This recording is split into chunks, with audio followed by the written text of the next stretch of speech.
2 días eran ya pasados, los que había que toda aquella ilustre compañía estaba en la venta, pareciéndole al cura y al barbero que ya era tiempo de partirse con Don Quijote a su aldea con la invención de la libertad de la reina Micomicona y procurar la cura de su locura en su tierra.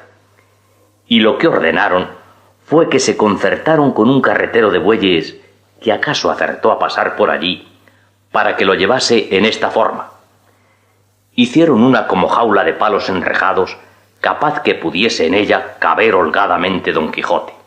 Y luego, don Fernando, que así se llamaba el esposo de la gentil Dorotea, con los criados y unos cuadrilleros que estaban de paso, juntamente con el ventero, todos, por orden y parecer del cura, se cubrieron los rostros y se disfrazaron, quién de una manera y quién de otra, de modo que a Don Quijote le pareciese ser otra gente de la que en aquel castillo había visto. Hecho esto, con grandísimo silencio, se entraron a donde él estaba, durmiendo y descansando de las pasadas refriegas.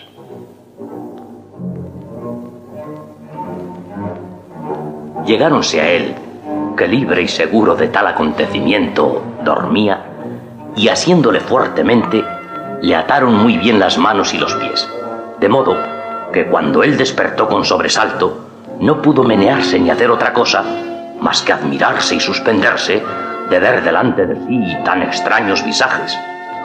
Y luego dio en la cuenta de lo que su continua y desvariada imaginación le representaba, y se creyó que todas aquellas figuras eran fantasmas de aquel encantado castillo, y que sin duda alguna ya estaba encantado, pues no se podía menear ni defender. Todo a punto como había pensado que sucedería el cura, trazador de esta máquina. Solo Sancho de todos los presentes estaba en su mismo juicio y en su misma figura, el cual, aunque le faltaba bien poco para tener la misma enfermedad de su amo, no dejó de conocer quién eran todas aquellas contrahechas figuras, mas no osó descoser su boca hasta ver en qué paraba aquel asalto y prisión de su amo, el cual tampoco hablaba palabra, atendiendo a ver el paradero de su desgracia, que fue que trayendo allí la jaula, le encerraron dentro y le clavaron los maderos tan fuertemente que no se pudieran romper a 2 tirones. Tomáronle luego en hombros y al salir del aposento se oyó una voz temerosa, todo cuanto la supo formar el barbero, que decía: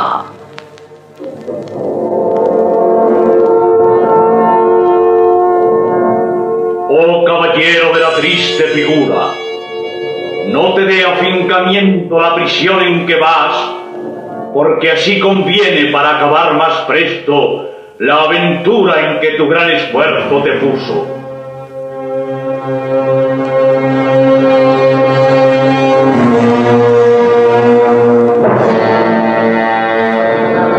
La cual se acabará cuando el furibundo león manchado con la blanca paloma tobosina llovieren en uno, ya después de humilladas las altas cervices, al blando yugo matrimoniesco, de cuyo inaudito consorcio saldrán a la luz del orbe los bravos cachorros que imitarán las rampantes garras del valeroso padre.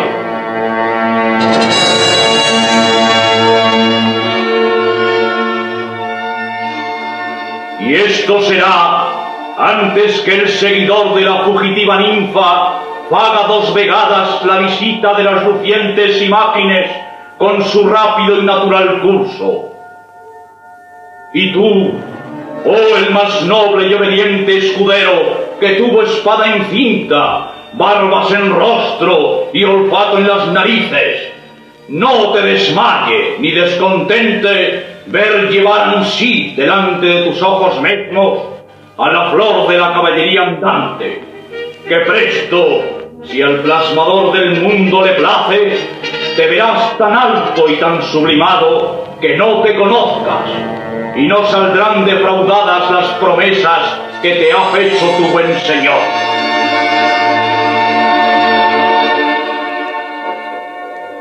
Y asegúrote de parte de la sabia mentironiana, que tu salario te sea pagado, como lo verás por la hora. Y sigue las pisadas del valeroso y encantado caballero, que conviene que vayas donde paréis entrambos.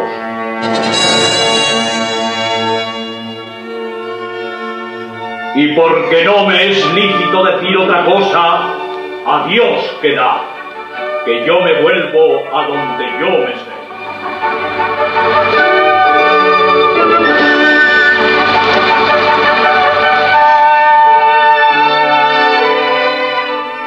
Y al acabar de la profecía, alzó la voz de punto y disminuyóla después con tan tierno acento que aun los sabidores de la burla estuvieron por creer que era verdad lo que oían.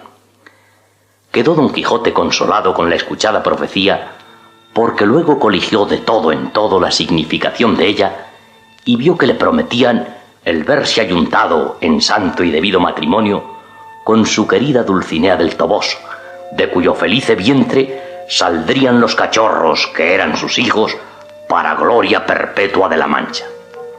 Y creyendo esto bien y firmemente, alzó la voz y dando un gran suspiro dijo: «Oh tú, quien quiera que seas, que tanto bien me has pronosticado, ruégote que pidas de mi parte al sabio encantador que mis cosas tiene a cargo, que no me deje perecer en esta prisión donde agora me llevan, hasta ver cumplidas tan alegres e incomparables promesas como son las que aquí se me han hecho. Que como esto sea, tendré por gloria las penas de mi cárcel y por alivio estas cadenas que me ciñen, y no por duro campo de batalla este lecho en que me acuestan, sino por cama blanda y tálamo dichoso. Y en lo que toca a la consolación de Sancho Panza, mi escudero, yo confío de su bondad y buen proceder, que no me dejará en buena ni en mala suerte, porque cuando no suceda, por la suya o por mi corta aventura, el poderle yo dar la ínsula o otra cosa equivalente que le tengo prometida, por lo menos su salario no podrá perderse, que en mi testamento, que ya está hecho, dejo declarado lo que se le ha de dar, no conforme a sus muchos y buenos servicios, sino a la posibilidad mía». Sancho Panza se le inclinó con mucho comedimiento y le besó entrambas manos, porque la una no pudiera por estar atadas entrambas. Luego tomaron la jaula en hombros aquellas visiones y la acomodaron en el carro de los bueyes.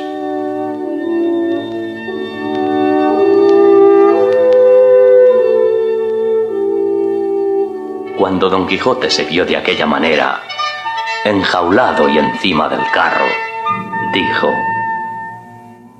«Muchas y muy graves historias he yo leído de caballeros andantes, pero jamás he leído, ni visto, ni oído que a los caballeros encantados los lleven de esta manera y con el espacio que prometen estos perezosos y tardíos animales, porque siempre los suelen llevar por los aires con extraña ligereza, encerrados en alguna parda y oscura nube, o en algún carro de fuego, o ya sobre algún hipógrafo o otra bestia semejante.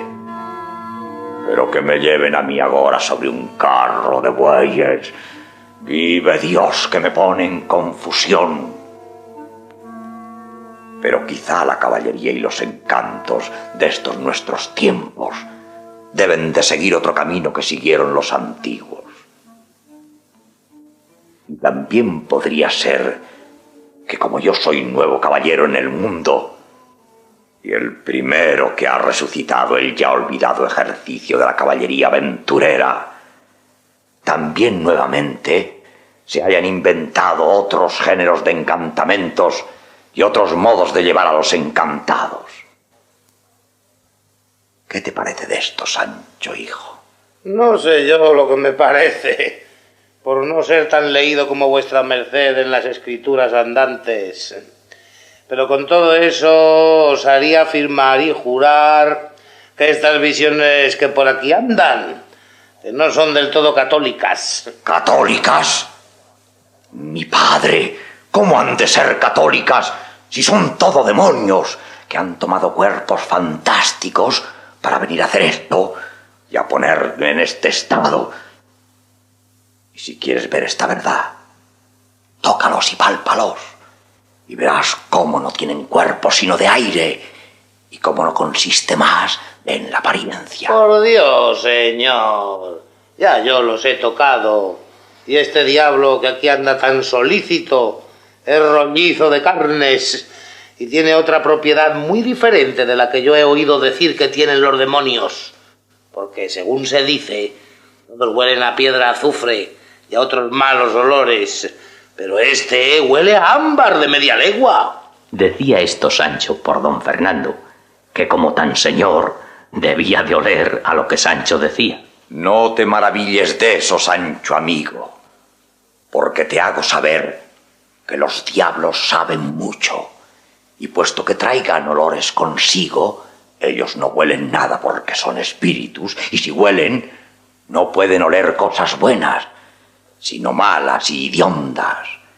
Y la razón es que como ellos, donde quiera que están, traen el infierno consigo, y no pueden recibir género de alivio alguno en sus tormentos, y el buen olor sea cosa que deleita y contenta, no es posible que ellos huelan cosa buena. Y si a ti te parece que ese demonio que dices huele a ámbar, o tú te engañas, o él quiere engañarte con hacer que no le tengas por demonio. Todos estos coloquios pasaron entre amo y criado, y temiendo don Fernando que Sancho no viniese a caer del todo en la cuenta de su invención, a quien andaba ya muy en los alcances, determinaron de abreviar con la partida. Y llamando aparte al ventero, le ordenaron que ensillase a Rocinante y enalbardase el jumento de Sancho, el cual lo hizo con mucha presteza. Ya en esto, el cura se había concertado con los cuadrilleros que le acompañasen hasta su lugar, dándoles un tanto cada día. Colgó el barbero del arzón de la silla de Rocinante, del un cabo la adarga y del otro la vacía, y por señas mandó a Sancho que subiese en su asno y tomase de las riendas a Rocinante, y puso a los dos lados del carro a los dos cuadrilleros con sus escopetas. Pero antes que se moviese el carro, salió la ventera, su hija y Maritornes a despedirse de don Quijote, fingiendo que lloraban de dolor de su desgracia. A quien don Quijote dijo: No lloréis, mis buenas señoras, que todas estas desdichas son anexas a los que profesan lo que yo profeso. Y si estas calamidades no me acontecieran, no me tuviera yo por famoso caballero andante, porque a los caballeros de poco nombre y fama nunca les suceden semejantes casos, porque no hay en el mundo quien se acuerde de ellos. A los valerosos sí, que tienen envidiosos de su virtud y valentía a muchos príncipes y a muchos otros caballeros que procuran por malas vías destruir a los buenos.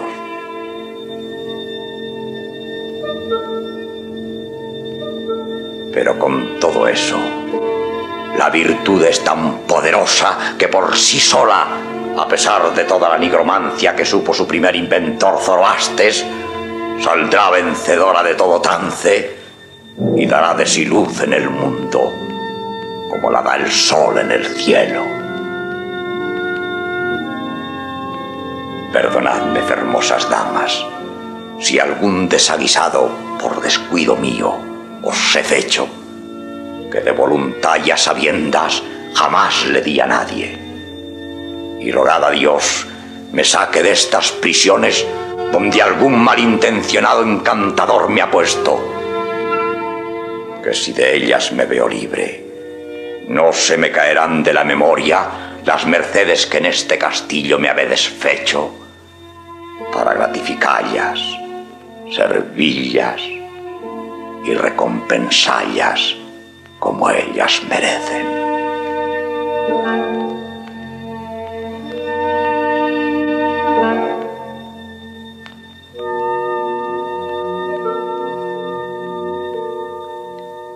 tanto que las damas del castillo esto pasaban con Don Quijote, el cura y el barbero se despidieron de don Fernando y de su esposa, la gentil Dorotea, agradeciéndoles la buena parte que habían tomado en la invención.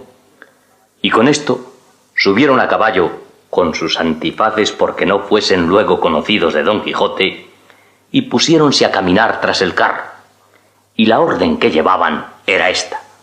Iba primero el carro guiándole su dueño. A los dos lados iban los cuadrilleros, como se ha dicho, con sus escopetas. Seguía luego Sancho Panza sobre su asno, llevando de rienda a Rocinante. Detrás de todo esto iban el cura y el barbero sobre sus poderosas mulas, cubiertos los rostros, como se ha dicho, con grave y reposado continente, no caminando más de lo que permitía el paso tardo de los bueyes.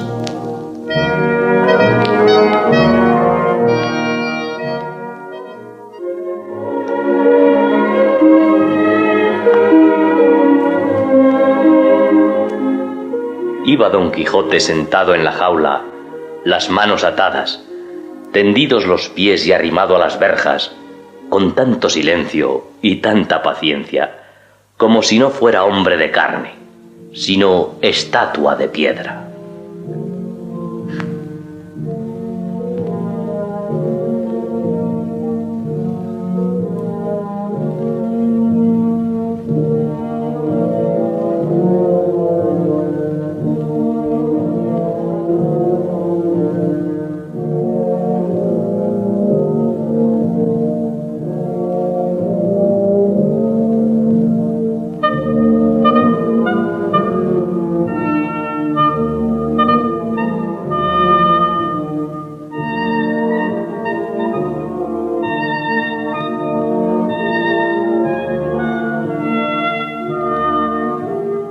Y así, con aquel espacio y silencio, caminaron hasta 2 leguas, que llegaron a un valle donde le pareció al boyero ser lugar acomodado para reposar y dar pasto a los bueyes. Y comunicándolo con el cura, fue de parecer el barbero que caminasen un poco más, porque él sabía que detrás de un recuesto que cerca de allí se mostraba, había un valle de más hierba y mucho mejor que aquel donde parar querían. Tomóse el parecer del barbero y así tornaron a proseguir su camino.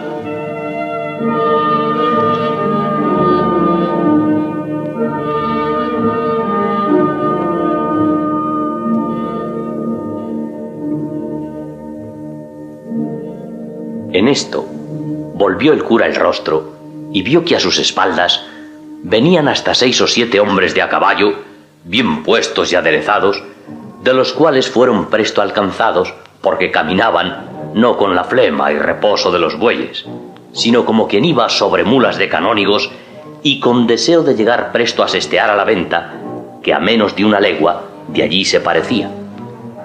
Llegaron los diligentes a los perezosos y saludáronse cortésmente, y uno de los que venían, que en resolución era canónigo de Toledo y señor de los demás que le acompañaban, viendo la concertada procesión del carro, cuadrilleros, Sancho, Rocinante, cura y barbero, y más a Don Quijote enjaulado y aprisionado, no pudo dejar de preguntar qué significaba llevar a aquel hombre de aquella manera, aunque ya se había dado a entender, viendo las insignias de los cuadrilleros, que debía de ser algún facineroso salteador o otro delincuente cuyo castigo tocase a la Santa Hermandad.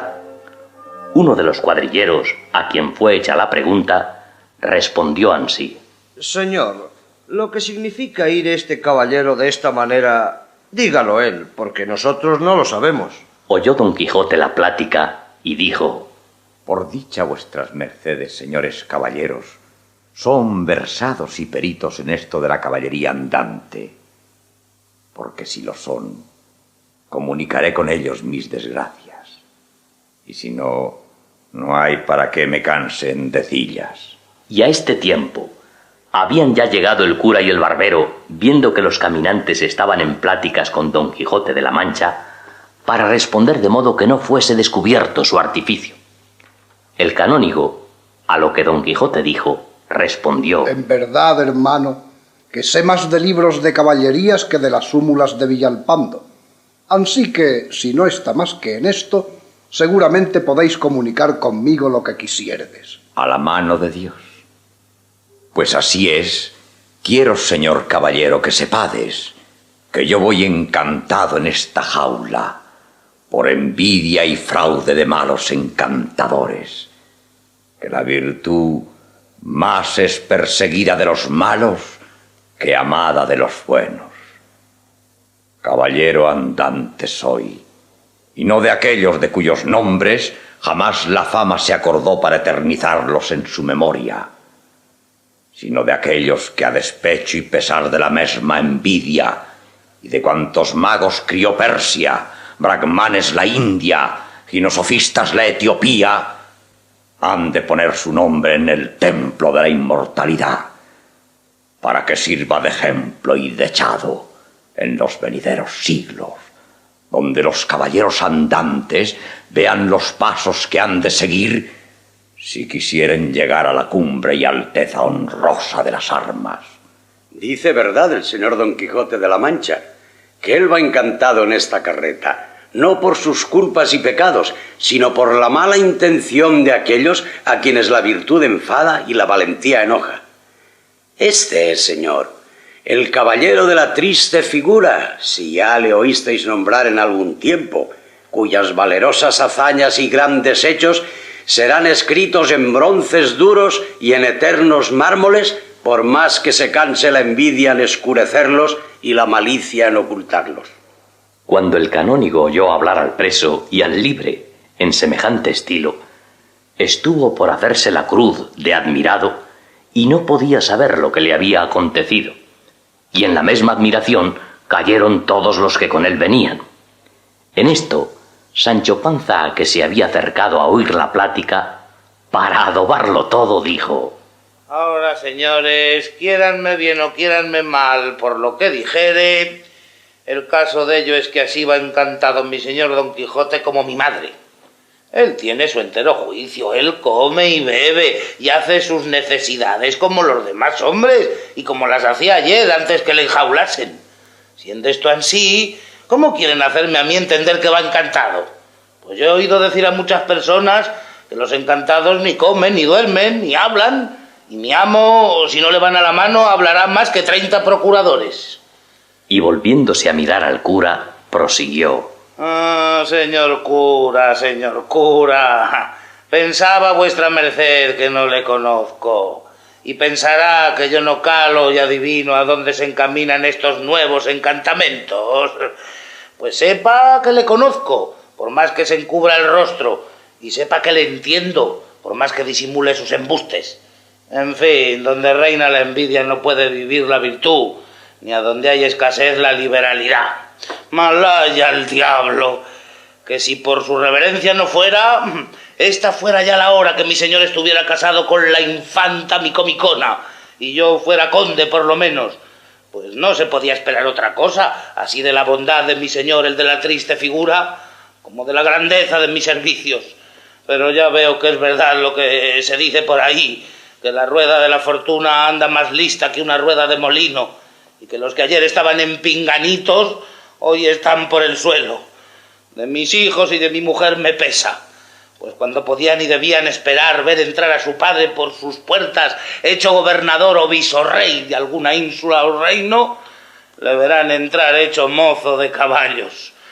Todo esto que he dicho, señor cura, no es más de por encarecer a su paternidad, haga conciencia del maltratamiento que mi señor se le hace, y mire bien, no le pida a Dios en la otra vida esta prisión de mi amo, y se le haga cargo de todos aquellos socorros y bienes que mi señor Don Quijote deja de hacer en este tiempo que está preso. Adóbame esos candiles.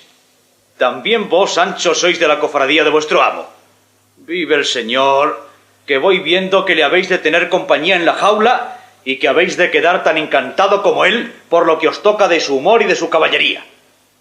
En mal punto os empreñasteis de sus promesas y en mal hora se os entró en los cascos la ínsula que tanto deseáis. Yo no estoy preñado de nadie, ni soy hombre que me dejaría empreñar del rey que fuese. Y aunque pobre, soy cristiano viejo y no debo nada a nadie. Y si ínsulas deseo, otros desean otras cosas peores. Y cada uno es hijo de sus obras. Y debajo de ser hombre puedo venir a ser papa. Cuanto más gobernador de una ínsula. Y más pudiendo ganar tantas mi señor que le falta quien tallas. Vuestra merced mire cómo habla, señor barbero, que no es todo hacer barbas. Y algo va de Pedro a Pedro.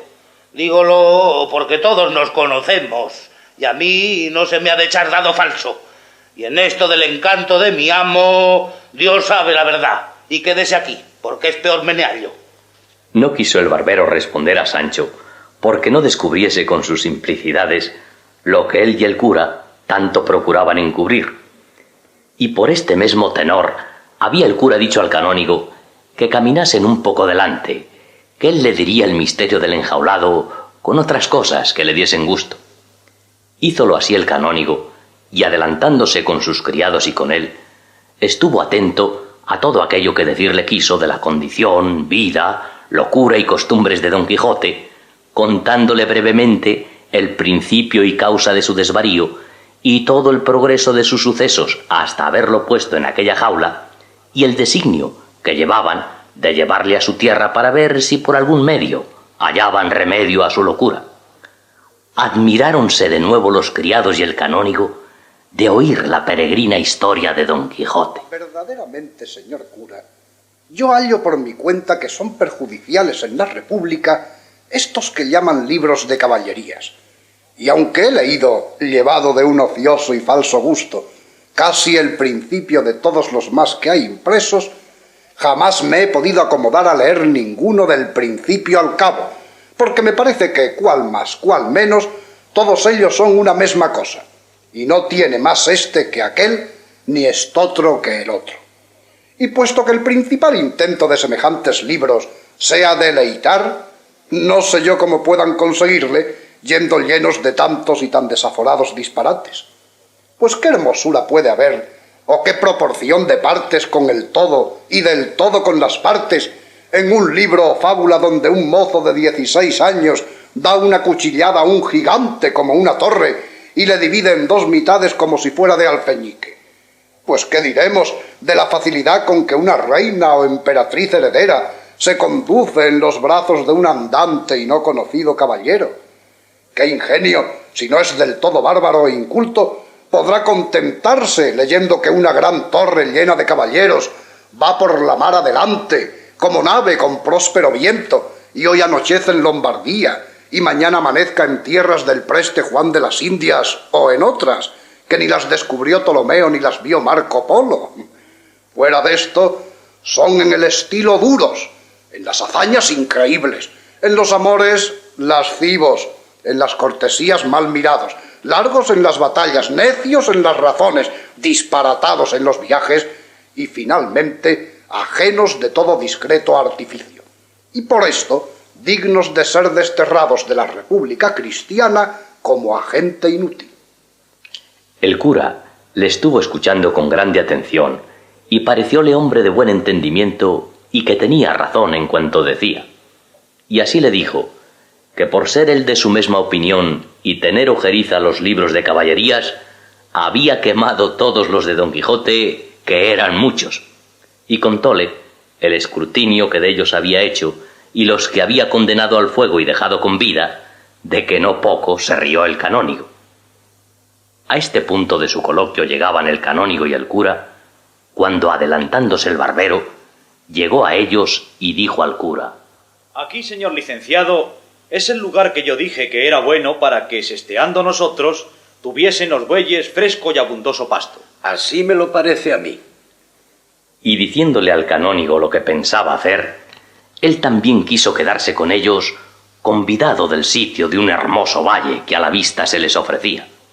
Y así por gozar de él, como de la conversación del cura, de quien ya iba aficionado, y por saber más por menudo las hazañas de Don Quijote, mandó a algunos de sus criados que se fuesen a la venta, que no lejos de allí estaba, y trujesen de ella lo que hubiese de comer para todos, porque él determinaba de sestear en aquel lugar aquella tarde.